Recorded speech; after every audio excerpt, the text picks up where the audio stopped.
सोलापूर महानगरपालिकेच्या आरोग्य विभागामार्फत राष्ट्रीय कीटकजन्य रोग नियंत्रण कार्यक्रमाअंतर्गत जागतिक हिवताप दिन मोठ्या उत्साहात साजरा करण्यात आला।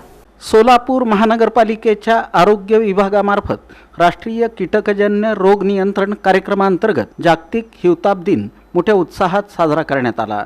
या उपक्रमाचं आयोजन अतिरिक्त आयुक्त वीणा पवार आणि आरोग्य अधिकारी डॉक्टर राखी माने यांच्या मार्गदर्शनाखाली करण्यात आलं। नागरी हिवताप योजना आणि जिल्हा हिवताप कार्यालय पंढरपूर उपपथक यांच्या संयुक्त विद्यमाने आयोजित या कार्यक्रमात जनजागृती रॅली काढण्यात आली। या रॅलीला उपमहापौर ज्ञानेश्वरी देवकर, अतिरिक्त आयुक्त वीणा पवार, शहर क्षयरोग अधिकारी डॉक्टर अरुंधती हराळकर यांच्या हस्ते हिरवा झेंडा दाखवून सुरुवात करण्यात आली।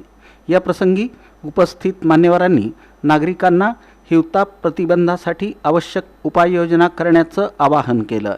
विशेषतः कोरडा दिवस पाळण्यावर भर देत घराभोवती पाणी साचू न देणं, डासांची उत्पत्ती रोखणं याबाबत जनजागृती करण्यात आली। कार्यक्रमात जीवशास्त्रज्ञ स्वाती अनपट, नागरी हिवताप विभागातील अधिकारी, कर्मचारी तसंच आशा सेविका मोठ्या संख्येनं सहभागी झाल्या। सर्वांच्या उत्साही सहभागामुळे रॅलीला चांगला प्रतिसाद मिळाला। सोलापूर महानगरपालिकेच्या या उपक्रमामुळे शहरात हिवतापाबाबत जनजागृती वाढण्यास मदत होणार असल्याचं मत यावेळी व्यक्त करण्यात आलं।